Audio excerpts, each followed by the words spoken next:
Welcome to the Gyms podcast. I'm your host, Joel Kleber, and this podcast is designed to share stories of our franchisees, franchisors, Jim himself, and other members of the Gyms family that we think you might find interesting.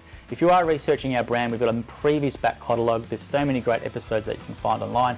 And if you do like what you hear, please make sure you leave us a thumbs up on YouTube if you're watching, or online as well. We really do appreciate the support. Without further ado, here's today's episode. Alice, thank you for joining us today on the Gyms podcast. And this is our core voucher series. Now, your franchisor nominated you, which is fantastic to hear, which is Janan from Gyms Cleaning Head Office. Now, do you know why she nominated you for the award?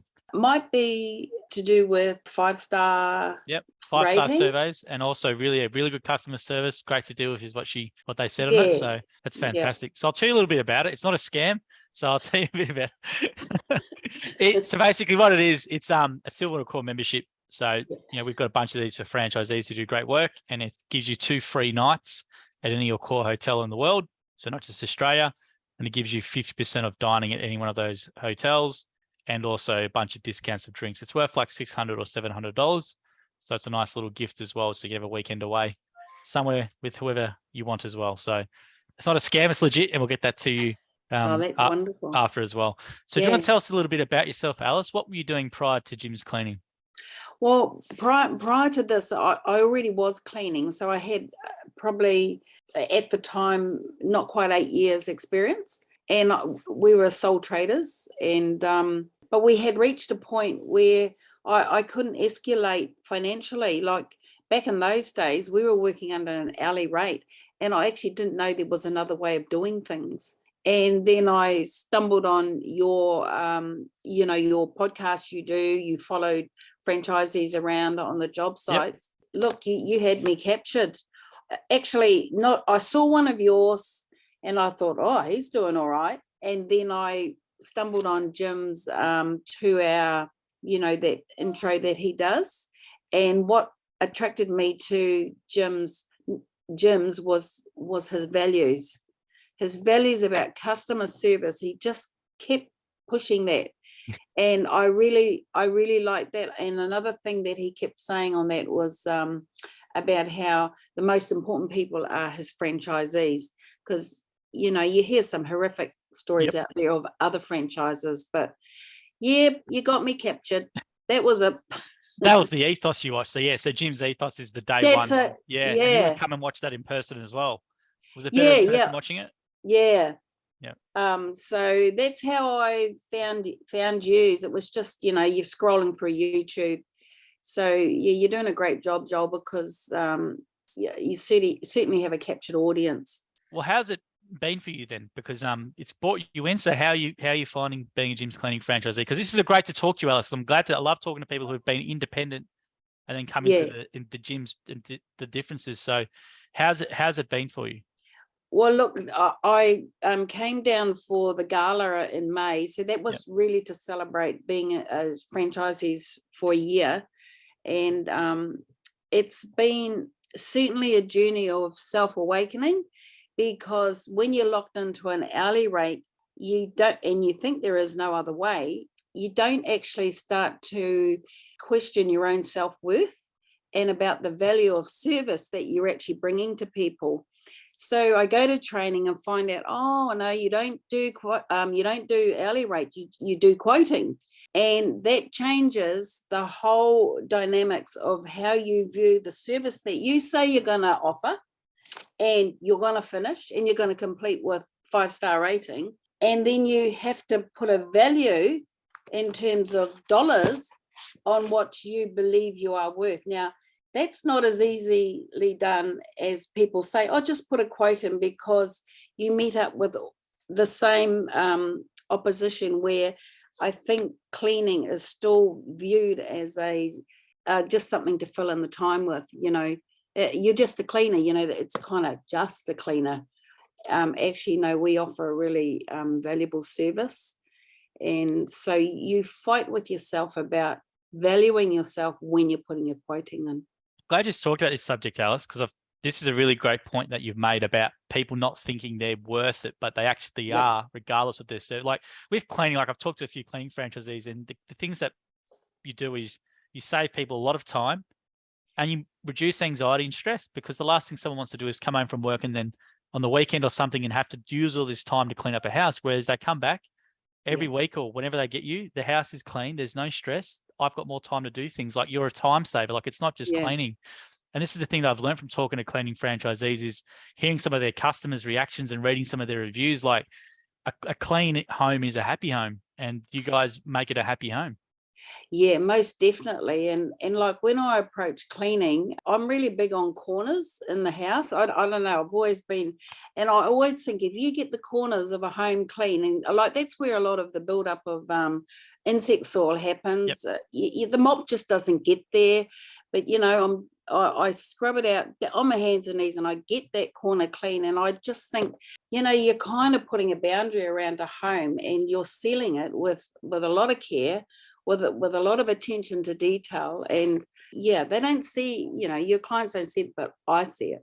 And it's important that I know what service I'm giving each home. Yeah, and how do you go? Because obviously you charge hourly rate for so long, and then obviously with gyms we teach to quote per job. So did it feel weird charging that much, like changing from that to that? Because I can imagine it would, because a lot of franchisees struggle sometimes to put up their rates because of this whole self-worth and this I sort of feel it as they don't realize how good they are in regards to what they do, and it's a bit of a struggle sometimes.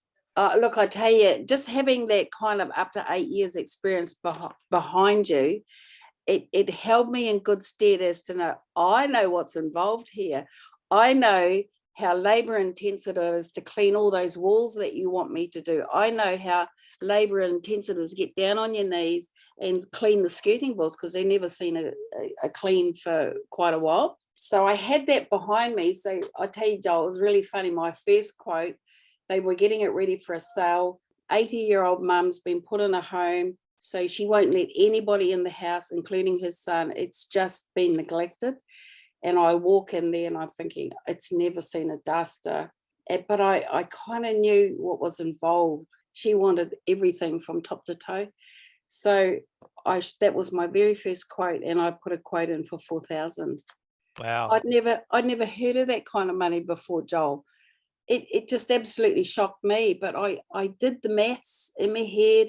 I knew I had to have 4 staff. I knew we'd be there all day. It had to be worth their while. And it just shocked the boots off that I even said, and they accepted it.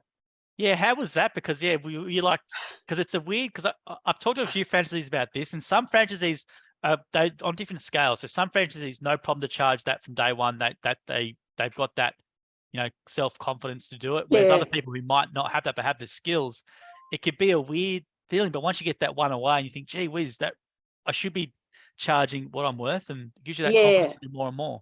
Like I saw the wife, she absolutely just slumped on the couch, and she goes, like choked. And she says, I didn't think it'd be that expensive. But it was her husband that said, let's do it. And it's because he was the actual son. He had already done a lot of the work, and he was over it. There you go, saving time, saving hassle. Yeah. Saving times. Yeah. So you put a quote in like that, but when I looked at the end of the day, we did 10 hours, 4 of us, we did 10 hours. So that's a huge day. It was a good feeling, but I started to realize you really have to keep your eye on the ball about your worth, about the value that you're providing, and charge accordingly.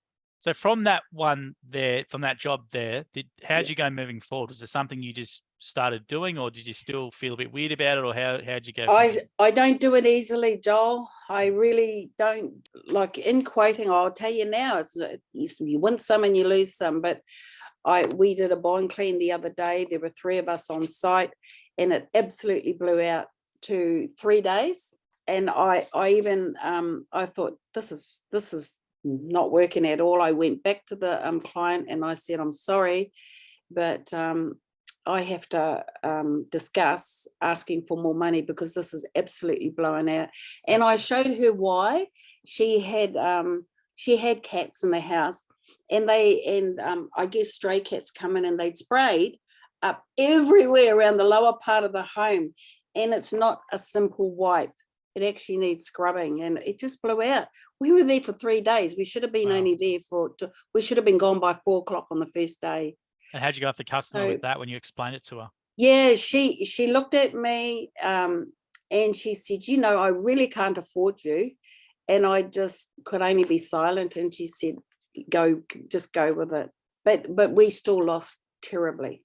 Yeah. Even though she graciously gave us extra, and what I wanted to charge her, I didn't, because in a way I had to take ownership that I put the quote in to start off with and terribly got it wrong. And so, you just got to roll with the punches. You win some and you lose some. I lost big on that one. Yeah. But how's your business overall now from what you're doing as an independent? Are you in a better position, or is it about the same, or how are you finding it? Absolutely much better in a financial position. Like, under our sole trader, I calculated that we had 6 weeks left of being able to continue, and then I would have to shut up shop. Wow. And not realizing that it was at the time when fuel increased, but our prices wasn't rising according to the cost. So roll on another year under the Jim's franchise, at the height of the season, I think we averaged around about between 5 and 7, and that 1,000 a week. Now that's unreal money for what we were used to. We were lucky if we rolled in 1,500, and we thought we're doing okay. So that's a huge jump. But I just know that there's another level that we can go to, but I haven't quite found it yet. And I think a lot of it's got to do with hiring staff. Yep. And haven't had a great haven't been quite successful with that. So that's a whole area that I've got to look at. It's a big problem, Alice, for a lot of franchisees. So you're not alone in Yeah. that scenario. That's probably the number one problem from them stopping growing, is finding good people. Yeah. I think that's for Yeah. everyone shares that problem. And I don't know. I just wish that there was something that people would see. I believe that cleaning is still viewed as it's just a labourer's job. And so if someone says, "Oh, what do you do for a job?" and they go, "I'm a cleaner," with Jim's franchise, and there's still this like a taboo around, "You're a cleaner, just a cleaner," and so I think there's still that to jump. I don't know. I don't know how to raise the esteem or the integrity of good cleaners. I don't know how. It's just in people's mind. But you're only worth $30 an hour. I've had people say that to me. What? Yeah. So you just got to work. You just got to work through that. You know what, Alice? Look, I think home services skill over the time, with the way artificial intelligence and stuff's coming, so those people who say those things will be replaced by artificial intelligence, and the people who can physically actually do things still with like your skills and our franchisees will be in higher demand and be able to charge a lot more than probably what they currently do. Yeah, bring it on. all those out of work people in the office will have to come work for you. But what about your business? How many staff do you have, or how many people? No, look, I'm just really have casual on call. I call on favors, and mainly they're from my son, who's in his mid-40s, and I try not to call on him, but there's just some days I know a job's going to blow out, and it really is a bit of a hit and miss like that. I had my granddaughters work with me over the holidays. I've tried people outside family, and I think one of them wanted to be paid what the boss got paid. I went, "Oh no, it's time you moved on." Yeah, she'd only been there for 2 weeks and was working 2 days a week. I went, "Whoa." Some people are very entitled, aren't they? Yeah. So I'm learning. So what's you, Alice, is good customer service? And you got a great star rating. Janine said you're really good with customers and people as well. So what's you is good customer service? Because let's correct that maybe misconceptions about a cleaner and what the actual service is. So do you want to talk about from your perspective? I think it's got to do with that first phone call. When you make that connection. For me, that's how I work. I do read their notes thoroughly and make sure I don't call them some other name, because there's lots of leads that come in. And then you listen with the second ear, which is the things they don't say. And then you just, it's the way you question them. And I always try and make sure that it's them that is passing on their need to you. It's not about me putting what I think they should have. it's really listening to what their need is. And like that just is a lot about asking a lot of open-ended questions and getting clarification. So when you say walls, are you saying that it's total top to, you just open it up a bit more like that. Then the quoting, I do spend a lot of time on quoting, but I'm getting it down to a wee bit of like a template, so I can copy and paste, but you tweak each quote according to what that phone call was about to specify their needs. And I think it reinforces the fact that you heard everything they said. So you can't just a one size fits all, it doesn't. So I take particularly care about the quoting.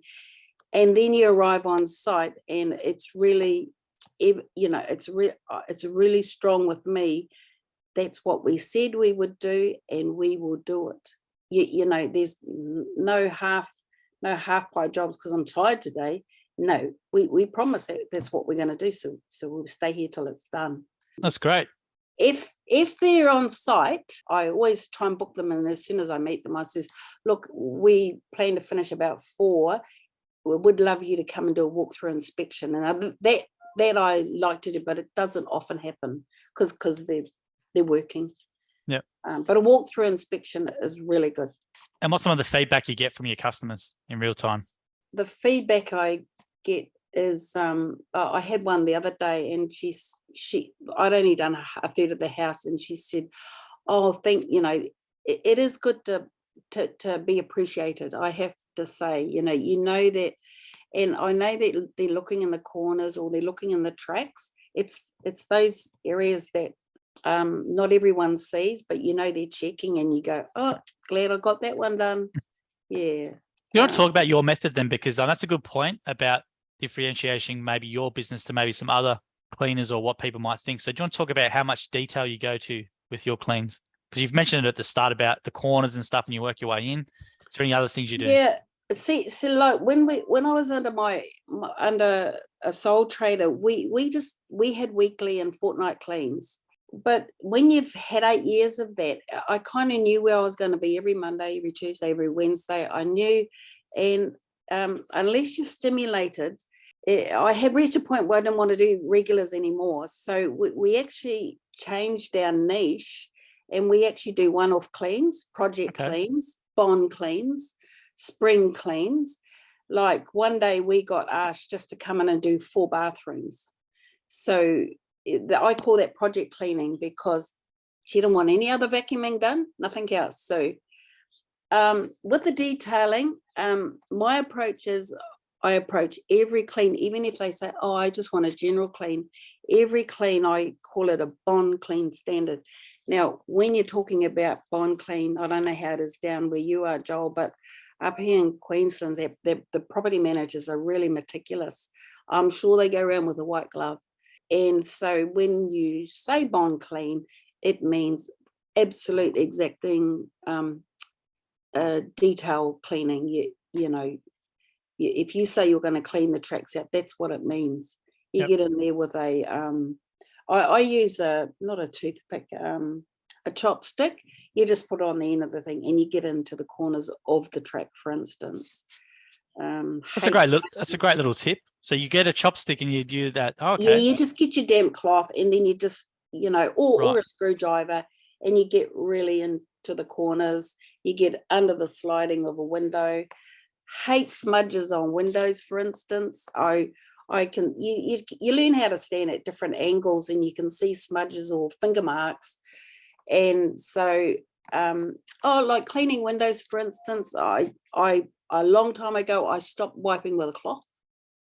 Yep. It's labor intensive, and when the sun comes up, you can see every wipe of the cloth. So I use a squeegee. You just down and up, or do you go across? Get your squeegee going.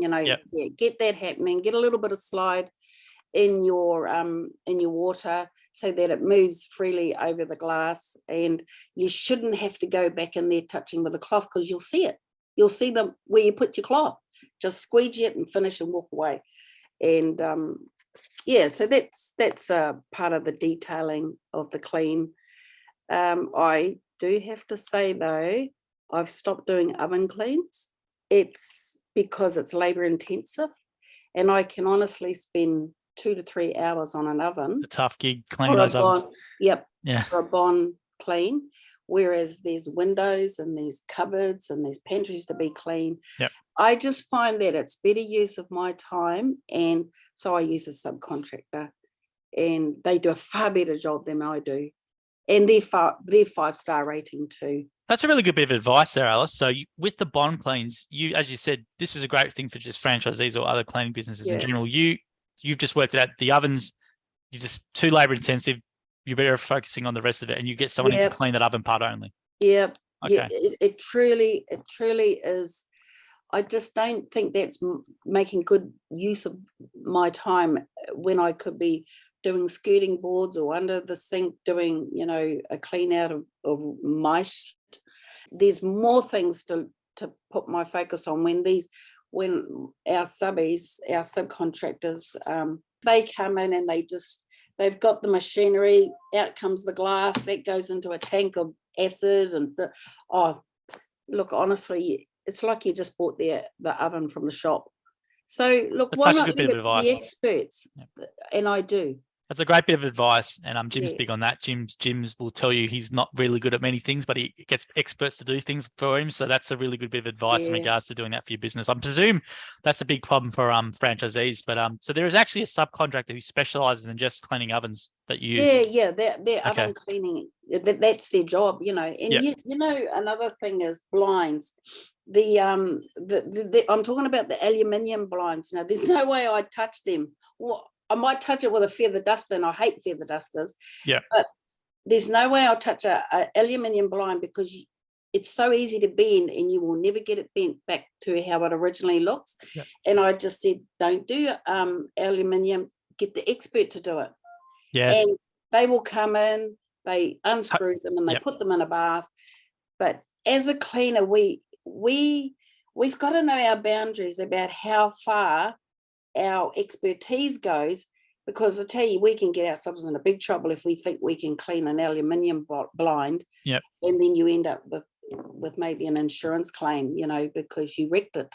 But it's a far better job as well for the client in doing that. That's such a far better product or result you're going to deliver. Like that's really great that you do that. Yeah. I just think though sometimes there is an expectation from some of our clients, and I think that's where you have to educate them that this is not my expertise area. It's not that you're turning them down bluntly, but you got to be realistic about what your boundaries are. So I had a garage that I needed to clean, and honestly, it was used as a cat toilet, and it was just terribly orange brown stained, and I thought that we could clean it. And when I had a closer look, I went, I'm not an expert in this area. So I asked Jim's carpet clean, and I said, is this your department? Can you do this? And he said, yeah. Why would I try and do something I'm not good at?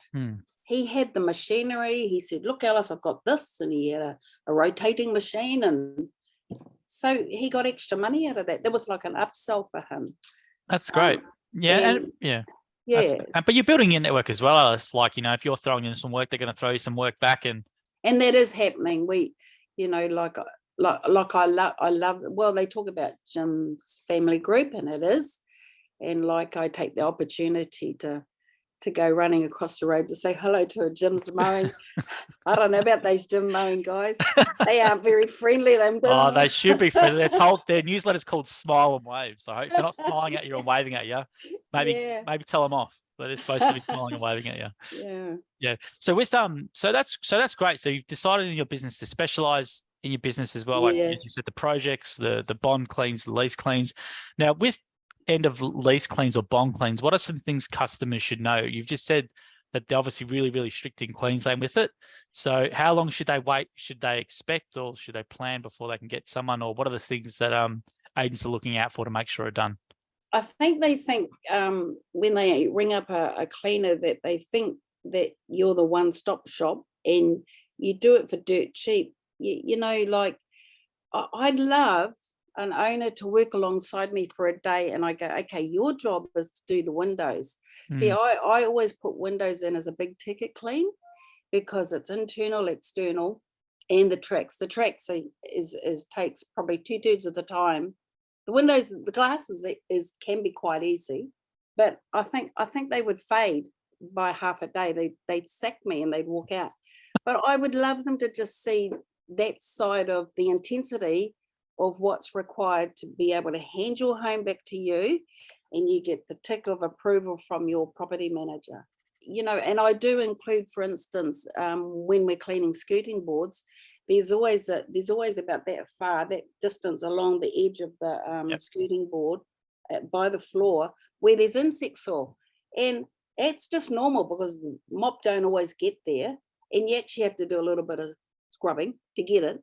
But I'd love a client to actually do that job, because there's no other way, Joel. You're actually renting my hands and knees. Yeah, that's the only way for me. I haven't got a machine where I can stand up straight and just run it along there. Nah, I just get down on my hands and knees and scrub it, and I'm happy with with what I'm giving back. So oh, look, it's you're right. The stigma, or not the stigma, but maybe the lack of awareness from people in regards to what's involved with various home services, whether it be gardening, cleaning, carpets, all that sort of stuff. People sort of just dismiss it, and it's quite funny because the people who are engaging you to do the work probably expect to be paid well and above overs for what they do. Like, I'm going to name an industry here, accountants, right? Yeah. Whereas, most of the time, ChatGPT and AI stuff can probably do what accountants do now. So, but they want to be paid really well. So I think the expectation of, the stigma and not realizing how hard some of these things are. I think that's a great idea, is one day maybe get someone, the customer or someone, to come out with you for a day and do those things just to see what's involved. Like, especially when they go, what, I have to work 2 weeks for that, for what you're quoting. And I've had that thrown at me too. And anyway. Well, how do you deal with the objections then? So if you get any objections around price, is it something where you just hold firm and just sort of leave it, or how do you sort of deal with it? Yeah, I do think about it. I think now I go over what I said I would do, look at the pricing, and I'm thinking I often don't back down because I know what's involved. Yep.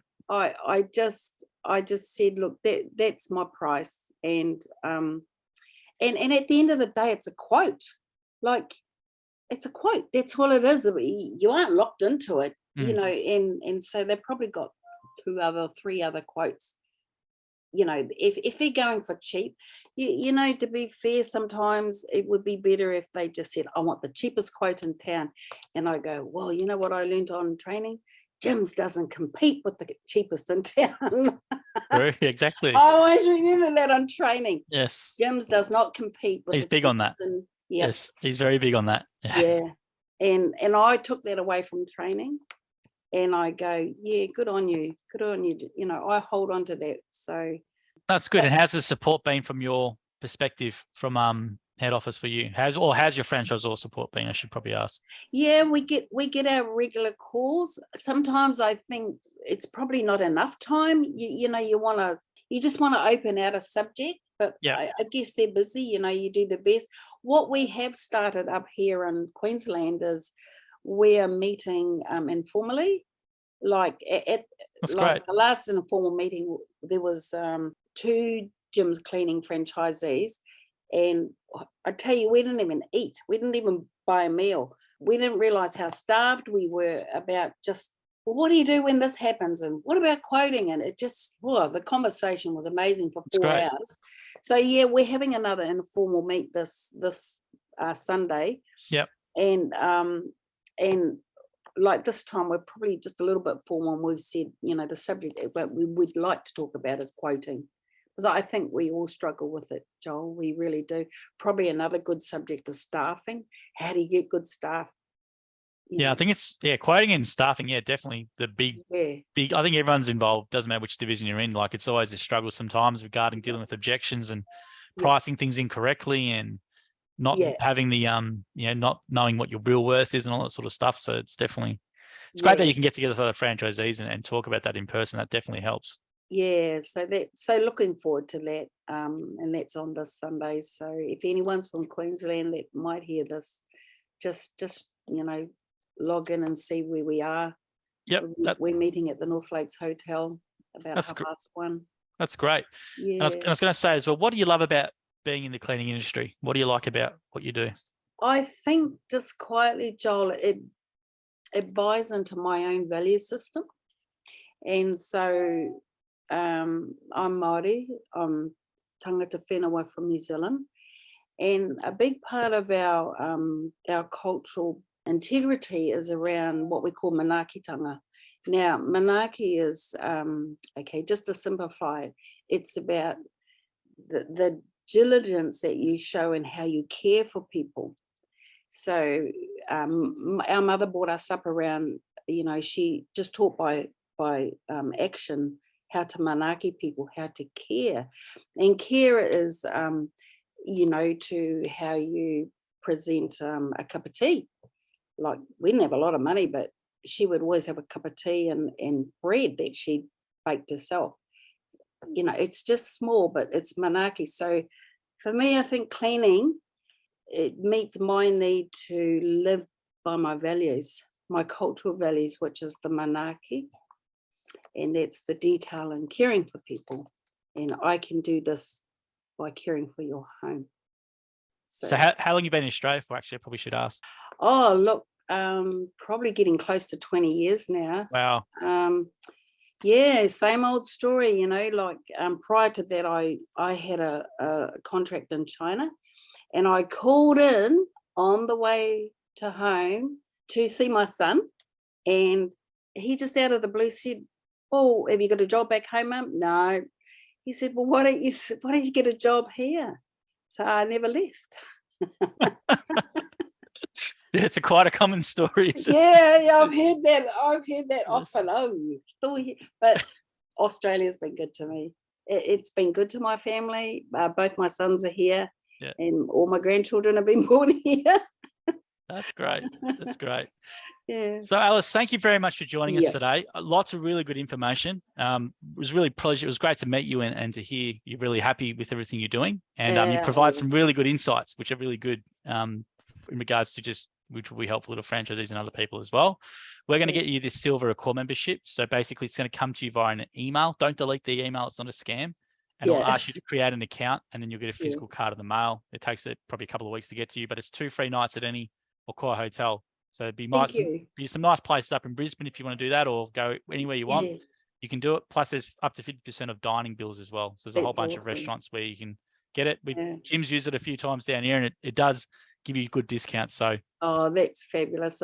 Thank you so much. I'm glad you've jumped on today, and it was a really pleasure to meet you. And Joel, I just want to say, you do a really good job, and you made the interview really easy. So thank you for that. I was getting a little bit stressed about it, actually.